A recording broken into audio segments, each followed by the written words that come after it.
उदयपुरमा 11 विद्रोही उम्मेद्वारलाई माओवादी केन्द्रले गर्यो कारबाही। सङ्खुवा सभामा एमालेलाई 5 दलीय गठबन्धनको चुनौती। लौरो चुनाव चिन्ह पाएपछि बालेन शाह घर दैलो अभियानमा के जित्लान् त बालेन शाहले। काठमाडौँ महानगर एमाले उपमेयर उम्मेद्वार सुनिता डङ्गोल विरुद्ध अख्तियारमा उजुरी। भरतपुर महानगरपालिकामा गुरु योजनादेखि हेर्न लायक सहर बनाउने सम्मका प्रतिबद्धता। भरतपुर महानगरपालिकामा देशको नै नजर। एमाले अध्यक्ष केपी शर्मा ओली आज झापा जाने 4वटा चुनावी सभालाई सम्बोधन गर्दै बैतडीको डिलासैनीमा माओवादी उम्मेद्वारमाथि खुकुरी प्रहार। नेता भए मर्नु न बाँच्नु, राज्यले सबै धर्म र संस्कृतिको संरक्षण र विकासको नीति लिएको छ, प्रधानमन्त्री शेरबहादुर देउवाको भनाई। निर्वाचन आयोगका प्रवक्ताको चेतावनी, आचार संहिता पालना नगर्नेलाई जरिमानादेखि उम्मेदवारी रद्द गरिने। 64 जिल्लामा 1,32,00,000 मतपत्र ढुवानी। काठमाडौँलाई सुन्दर सहर बनाउन तयार छु, सिर्जना सिंहको भनाई। विराटनगरमा काङ्ग्रेसलाई गुटको, एमालेलाई फुटको डर। देउवाले संविधान जोगाएका छन्, उहाँले भने अनुसार भोट हालिदिनुहोस्, देउवाकी पत्नी आर्जु राणा। अन्ततः निर्वाचन नहुँदै नेकपा एमालेको निकै ठुलो जित। 353 जना उम्मेद्वार निर्विरोध निर्वाचित। कुन दलमा कति यसबारे पुरा जानकारी। सत्ता गठबन्धनतर्फ मात्रै 190 उम्मेद्वार निर्विरोध। बाँकी एमालेका। एकीकृत समाजवादीबाट उम्मेदवारी दिएका कोइरालाले पार्टी छोडेपछि एकीकृत समाजवादी नै मचियो हङ्गामा। एकाएक माओवादी केन्द्रका नेतामाथि खुकुरी प्रहार भएपछि जताततै हैलाखैला। अब हेर्नुहोस् पुरा समाचार। दर्शकबिन नमस्कार, तपाईहरू यति बेला युआर नेपाली युट्युब च्यानल हेर्दै हुनुहुन्छ। दर्शकबिन, यदि हाम्रो च्यानल युआर नेपालीसँग अझै पनि सब्सक्राइब गरेर जोडिनु भएको छैन भने सब्सक्राइब गरी जोडिनुहोला, साथै सँगै रहेको बेल आइकनलाई दबाउन पनि नभुल्नुहोला। दर्शकबिन, तपाईहरूले हामीलाई कहाँदेखि हेर्दै हुनुहुन्छ, कस्तो अवस्थामा हेर्दै हुनुहुन्छ, देशदेखि हेर्दै हुनुहुन्छ या विदेशदेखि हेर्दै हुनुहुन्छ। दर्शकबिन, यदि तपाईहरूले हामीलाई रेगुलर हेर्नुहुन्छ भने रेगुलर र पहिलोपटक हेर्दै हुनुहुन्छ भने पहिलोपटक भनी कमेन्ट बक्समा गई कमेन्ट गरी हाम्रो मेहनतको लागि एउटा सानो लाइक गर्न पनि नभुल्नुहोला। दर्शकबिन, बैतडीको डिलासैनी गाउँपालिकाका वडा नम्बर 5 का वडा सदस्य उम्मेद्वार हरिराम साउदमाथि खुकुरी प्रहार भएको छ। 60 वर्षका साउदमाथि गैराती खुकुरी प्रहार गरिएको हो। साउद नेकपा माओवादी केन्द्रबाट वडा सदस्यमा उम्मेद्वार रहेका छन्। उनीमाथि स्थानीय एमाले कार्यकर्ताले खुकुरी प्रहार गरेको आरोप लागेको छ। घाइते साउदको स्थानीय स्वास्थ्य संस्थामा उपचार गरेर थप उपचारका लागि धनगढी पठाइएको बताइएको छ। उनको टाउकोमा गम्भीर चोट छ भने टाँका लगाइएको छ। यसैबीच घटनामा संलग्नको खोजी भइरहेको प्रहरीले जानकारी दिएको छ। दर्शकबिन, पछिल्लो समय निर्वाचन नजिकिएसँगै नेताहरूमाथि कुटपिट गर्ने, नेताहरूमाथि भीषण आक्रमण हुने जस्ता कार्यहरू भइरहेका छन्। दर्शकबिन, यसैबीच यता आसन्न स्थानीय तहको निर्वाचनमा नेकपा एमालेबाट काठमाडौँ महानगरपालिकाको उपप्रमुख उम्मेद्वार बनेकी सुनिता डङ्गोल विरुद्ध अख्तियार दुरुपयोग अनुसन्धान आयोगमा उजुरी परेको छ। शैक्षिक योग्यता ढाँटेर महानगरको योजना आयोगको विज्ञ सल्लाहकार पदमा नियुक्ति लिएर 5 वर्षको तलब भत्ता खाएर भ्रष्टाचार गरेको अभियोगमा लगाउँदै उनी विरुद्ध अख्तियारमा उजुरी दर्ता परेको हो। यही 16 वैशाख 16 परेको उजुरीमा घटना अनुसन्धान गरी डङ्गोललाई कारबाही गर्न माग गरिएको छ। उजुरीमा शहरी विकास परियोजना काम गर्न प्राविधिक विषयको ज्ञाता हुनुपर्नेमा समाजशास्त्र विषयमा स्नातक तह गरेको व्यक्तिलाई नियुक्ति गरिएको भन्दै गैरकानुनी आर्थिक लाभ लिएको आरोप लगाइएको छ। दर्शकबिन, यसैबीच उनै सुनिता डङ्गोलले केही दिन अगाडि एक सार्वजनिक कार्यक्रममा बालेन शाहलाई निकै कटाक्ष गर्दै उनी गायककार भएका हुन्, उनलाई केही थाहा छैन र मैले जितेपछि उनलाई स्टेजमा गाउनको लागि पर्फर्म गर्नको लागि बोलाउने भन्दै उनले तल्लो स्तरको तुच्छ व्यवहार गरेको समेत कतिपयले आरोप लगाएका छन्। दर्शकबिन, यसैबीच यता निर्वाचन आयोगले स्वतन्त्र उम्मेद्वार बालेन शाहलाई लौरो चुनाव चिन्ह दिएपछि घर दैलो अभियानमा जुटेका छन्।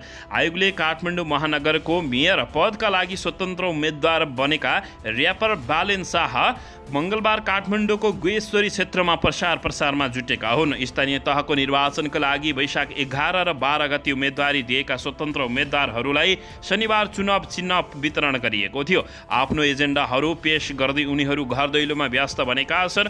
काठमाडौँ महानगरमा गठबन्धनबाट मेयर काङ्ग्रेसलाई र उपमेयर एकीकृत समाजवादीले भागभण्डा गरेको छ भने एमाले एक्लै निर्वाचनमा होमिएको छ। दर्शकबिन कतिपय सामाजिक सञ्जालमा बालेन शाहले यति बेला काठमाडौँको मेयर कुनै हालतमा पनि खाने बताइएको छ। दर्शकबिन यसैबीच उदयपुरमा यता माओवादी केन्द्रले 11 जना विद्रोही उम्मेदवारलाई कारबाही गरेको छ। नेकपा माओवादी केन्द्रले उदयपुर 11 मा 11 जना विद्रोहीलाई उम्मेदवारहरूलाई कारबाही गरेको हो। आसन्न स्थानीय तहको निर्वाचनमा पार्टीका आधिकारिक उम्मेदवारहरू उम्मेदवारी विरुद्ध दिएको भन्दै माओवादी केन्द्रले प्रदेश कमिटीले त्यस्ता उम्मेदवारसँग सहयोग गर्ने नेतालाई कारबाही गरेको हो। प्रदेश अध्यक्ष हर्क नेमाङले उदयपुर 11 सहित धनकुटा ताप्लेजुङ र सुनसरीका नेताहरूलाई कारबाही गरेका हुन्। दर्शकबिन यसैबीच यता पालिका चुनावमा मेयर पद यसै पनि आकर्षण मानिन्छ।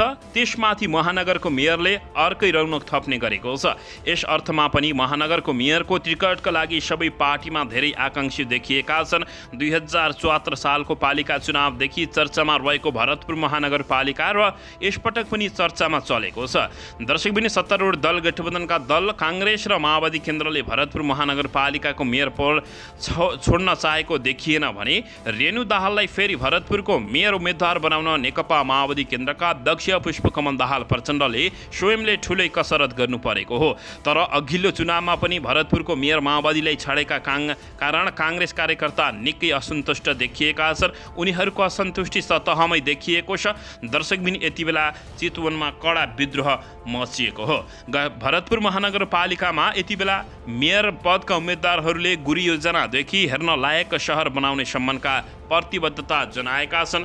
दर्शकबिन यसको मेयर पद कसले खाला त्यो भने हेर्न बाँकी रहेको छ। दर्शकबिन अन्ततः नेकपा एमाले अर्थात् पूर्व प्रधानमन्त्री केपी शर्मा ओलीको पार्टी एमाले गठबन्धन दललाई धुलो काट्ने देखिएको छ। स्थानीय तह निर्वाचनमा हालसम्म 353 जना उम्मेदवार निर्विरोध निर्वाचित भएकोमा नेकपा एमाले सबैभन्दा अगाडि रहेको छ। निर्वाचन आयोगले सोमबार दिउँसोसम्म प्राप्त सूचनाका आधारमा 353 जना निर्वाचित भएको जानकारी दिएको छ। निर्वाचनको तयारीबारे जानकारी गराउन आयोगमा गरिएको नियमित पत्रकार भेटघाट कार्यक्रममा आयोगका सह प्रवक्ता सूर्य प्रसाद अर्यालले हालसम्म 353 जना उम्मेदवार निर्विरोध निर्वाचित भएको यो सङ्ख्या अझै बढ्ने बताएका छन्। स्थानीय निर्वाचन 2074 मा भने 412 उम्मेदवार निर्विरोध निर्वाचित भएका थिए। सहायक प्रवक्ता अर्यालले निर्विरोध निर्वाचित भएको घोषणा गरिए पनि प्रमाणपत्र भने मतगणनापछि मात्रै निर्वाचन उम्मेदवारहरूसँगै हस्तान्तरण गरिने प्रस्ताएका छन्। निर्विरोध निर्वाचित हुनेमा गठबन्धनका तर्फबाट 190 जना छन्। गठबन्धनका तर्फबाट नेपाली काङ्ग्रेसबाट 101 जना, नेकपा माओवादी केन्द्रका 54, नेकपा एकीकृत समाजवादीका 34 तथा जनता समाजवादी पार्टी नेपालका 1 उम्मेदवार निर्विरोध निर्वाचित भएका हुन्। त्यस्तै नेपाल कम्युनिस्ट पार्टी एमालेका सबैभन्दा बढी 123 जना उम्मेदवार निर्विरोध निर्वाचित भएको खबर यति बेला दर्शकबिन छ्यापछ्याप्ती रहेको छ। दर्शकबिन नेकपा एमाले यति बेला नेपाली काङ्ग्रेस, नेकपा माओवादी केन्द्र लगायतका गठबन्धन दलहरूलाई हम्मे पारिदिएको छ। दर्शकबिन यसैबीच यता निर्वाचन आयोगका प्रवक्ताले चेतावनी दिँदै आचार संहिता पालना नगर्नेलाई जरिमानादेखि उम्मेदवारी रद्दसम्मको कारबाही हुन सक्ने चेतावनी दिएका छन्। निर्वाचन आयोगका प्रवक्ता शालिग्राम शर्मा पौडेलले आचार संहिता पालना नगर्ने उम्मेदवारी रद्द हुने चेतावनी दिएका छन्। उनले एक कार्यक्रममा कुराकानी गर्दै भने निर्वाचन आचार संहिता कानुनी मात्र नभएर नैतिक दस्तावेज पनि हो। यो आयोगका लागि मात्र होइन, निर्वाचनको स्वच्छताका निम्ति हो। आयोग विगतको तुलनामा पालनामा एग्रिभेन्स रूपमा लागिरहेको छ। 20-25 जना उम्मेदवारलाई स्पष्टीकरण सोधेका छौँ। टी सर्ट क्याप बनाउने तथा टटभट गर्नेलाई ठाउँका ठाउँ सचेत र निर्देशन दिने काम गरेको उनले बताएका छन्। जसले आचार संहिता पालना गरेको छैन त्यसलाई निगरानी गरी पत्रचार समेत गर्ने काम निरन्तर गरिरहेको उनले जानकारी दिएका छन्। दर्शकबिन यसैबीच यता एकीकृत समाजवादीबाट उम्मेदवारी दिएका कोइरालाले पार्टी छोडेपछि यति बेला नेकपा एकीकृत समाजवादीमा हम्मे परेको छ। मध्यपूर्व थिमी नगरपालिका वडा नम्बर 1 मा नेकपा एकीकृत समाजवादी पार्टीबाट वडा अध्यक्ष पदमा उम्मेदवारी दिएका शङ्कर कोइराला पार्टी छाडेका छन्। पार्टी परित्याग गरे लगत्तै कोइराला नेकपा एमालेमा प्रवेश गरेका हुन्। उनीसँगै वडा सदस्य पदका उम्मेदवार किरण श्रेष्ठले पनि एकीकृत समाजवादी पार्टी परित्याग गरी एमालेमा प्रवेश गरेपछि दर्शकबिन नेकपा एकीकृत समाजवादी पार्टी सो स्थानमा ध्वस्त भएको हो। उनीहरूलाई एमाले भक्तपुर जिल्ला कमिटीका अध्यक्ष बच्चन देउजाले पार्टीमा स्वागत गरेका हुन्। एमाले प्रवेश गर्ने भएपछि उनीहरूको नामावली फिर्ता लिएका हुन्। दर्शकबिन यसैबीच यता विराटनगरमा काङ्ग्रेसलाई गुडको एमालेलाई फुटको दर रहेको छ। काङ्ग्रेस र एमालेको हाराहारी रहेको विराटनगर महानगरपालिकामा दुवै पार्टीलाई विपक्षी भन्दा पनि आन्तरिक कलहमै डर देखिएको हो। स्थानीय चुनावमा मोरङको विराटनगर महानगरपालिकामा 5 दलीय गठबन्धनबाट नेपाली काङ्ग्रेसका नागेश कोइराला र नेकपा एमालेबाट सागर थापा मेयरका उम्मेद्वार छन्। मेयरका लागि विभिन्न दलबाट 1 दर्जनभन्दा बढी उम्मेद्वार भए पनि प्रतिस्पर्धा कोइराला र थापा बीच नै हुने स्थानीय नेता तथा कार्यकर्ता बताउँदै आएका छन्। कोइराला काङ्ग्रेस मोरङका उपसभापति हुन् भने